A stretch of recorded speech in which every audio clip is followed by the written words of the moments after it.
Assalamualaikum warahmatullahi wabarakatuh. Nama saya Deti Ningsi dari Program Studi Farmasi Universitas Muhammadiyah Bandung. Di sini saya akan menjelaskan sedikit mengenai emulsi dalam rangka memenuhi tugas akhir semester 2 dari mata kuliah BLS, Basic Learning.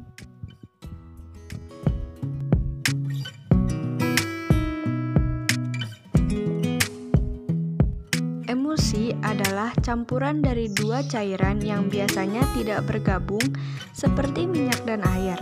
Perlu ditambahkan zat tertentu yang bertindak sebagai pengemulsi, yang dapat membantu dua cairan dapat bercampur secara homogen dan stabil. Emulsi dibagi menjadi tiga. Yang pertama ada emulsi gas, yang kedua ada emulsi padat, dan juga ada emulsi cair. Emulsi gas atau aerosol cair merupakan emulsi di dalam medium pendispersi gas. Aerosol cair seperti hairspray dan baygon dapat membentuk sistem koloid dengan bantuan bahan pendorong seperti CFC. Emulsi padat atau gel ialah koloid dengan zat fase cair terdispersi dalam zat fase padat. Hal ini berarti zat terdispersi fase cair dan medium fase padat. Contoh mentega, keju, jeli, dan mutiara.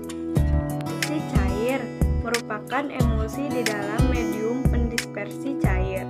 Emulsi cair melibatkan campuran dua zat cair yang tidak dapat saling melarutkan jika dicampurkan, yaitu zat cair polar dan zat cair non-polar. Biasanya salah satu zat cair ini adalah air dan zat lainnya seperti minyak, contohnya pada susu. Komponen emulsi terbagi menjadi dua. Yang pertama komponen dasar dan yang kedua adalah komponen tambahan. Komponen dasar emulsi. Yang pertama ada fase disperse atau fase internal atau bisa juga disebut sebagai fase discontinue. Yang kedua ada fase continue atau fase eksternal atau biasa juga disebut sebagai fase luar, dan yang terakhir ada emulgator. Disperse atau fase internal atau bisa juga disebut sebagai fase discontinue, yaitu zat cair yang terbagi-bagi menjadi butiran kecil ke dalam zat cair lain. Fase continue atau fase eksternal atau biasa disebut sebagai fase luar, yaitu zat cair dalam emulsi yang berfungsi sebagai bahan dasar pendukung dari emulsi tersebut. Emulgator adalah bagian dari emulsi yang berfungsi untuk menstabilkan emulsi. Komponen tambahan emulsi. Yang pertama ada korigen, yang kedua ada preservatif atau pengawet, dan yang terakhir ada antioksidan. Pertama ada korigen, yaitu korigen aksionis untuk memperbaiki kerja obat. Yang kedua ada korigen saporis memperbaiki rasa obat. Kemudian ada korigen odoris memperbaiki bau obat. Korigen kaloris memperbaiki warna obat. Korigen solubilis memperbaiki kelezatan obat. Kedua ada preservatif atau pengawet. Preservatif yang digunakan antara lain metil dan propil paraben, asam benzoat, asam sorbat, fenol, kresol dan klorbutanol, benzalkonium klorida, fenil merkuri asetas, dan lain-lain. Tiga ada antioksidan. Antioksidan yang digunakan antara lain asam askorbat, asam sitrat, propil galat, dan asam galat.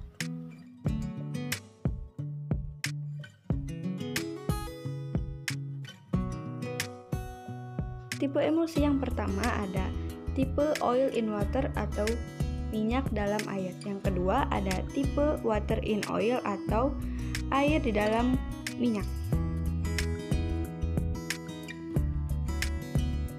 Emulsi tipe oil in water atau minyak dalam air adalah emulsi yang terdiri dari butiran minyak yang tersebar ke dalam air. Minyak sebagai fase internal dan air sebagai fase eksternal.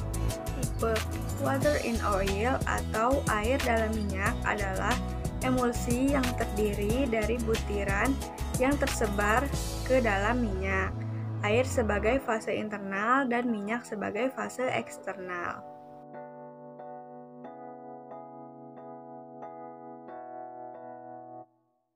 Pertama, ada metode gom kering atau metode kontinental, yaitu zat pengemulsi atau gom Arab dicampur dengan minyak, kemudian tambahkan air untuk pembentukan korpus emulsi, baru diencerkan dengan sisa air yang tersedia. Dengan metode gom basah atau metode Inggris, pertama zat emulsi ditambahkan ke dalam air. Zat pengemulsi umumnya larut agar membentuk suatu mucilago. Kemudian perlahan-lahan minyak dicampurkan untuk membentuk emulsi. Setelah itu baru diencerkan dengan sisa air. Juga dengan metode botol atau metode botol force, digunakan untuk minyak menguap dan zat-zat yang bersifat minyak dan mempunyai viskositas rendah atau kurang kental. Minyak dan serbuk gom dimasukkan ke dalam botol kering, kemudian ditambahkan 2 bagian air, tutup botol, kemudian campuran tersebut dikocok dengan kuat. Tambahkan sisa air sedikit demi sedikit sambil dikocok.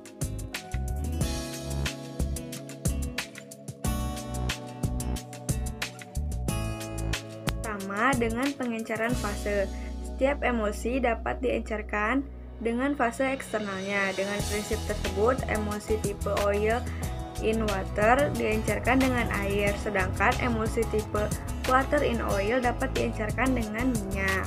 Kedua, dengan pengecatan atau pemberian warna. Zat warna akan tersebar dalam emulsi apabila zat tersebut larut dalam fase eksternal dari emulsi tersebut. Emulsi ditambah larutan Sudan 3 dapat memberi warna merah. Emulsi tipe water in oil karena Sudan 3 larut dalam minyak. Emulsi ditambah larutan metilen blue dapat memberi warna biru pada emulsi tipe oil in water karena metilen blue larut dalam air. Ketiga, dengan kertas saring. Bila emulsi diteteskan pada kertas saring menjadi basah, maka tipe emulsi oil in water, dan bila timbul noda minyak pada kertas, berarti emulsi tipe water in oil.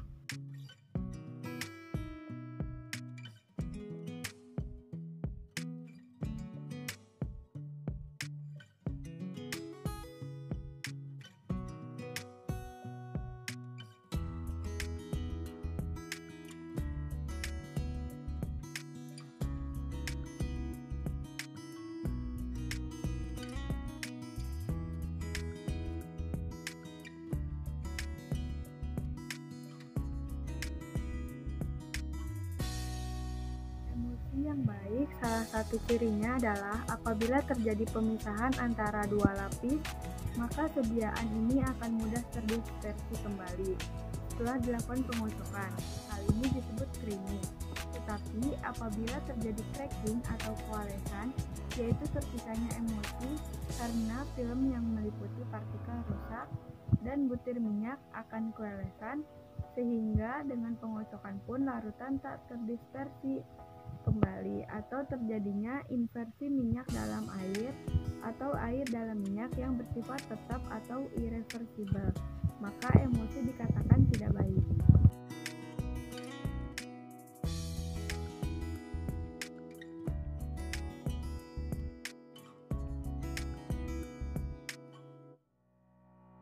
Mungkin cukup sekian materi yang bisa saya sampaikan, kurang lebihnya mohon maaf. Semoga ilmu yang saya sampaikan bisa bermanfaat untuk orang lain dan bisa menambah pengetahuan untuk yang lainnya. Terima kasih. Wassalamualaikum warahmatullahi wabarakatuh.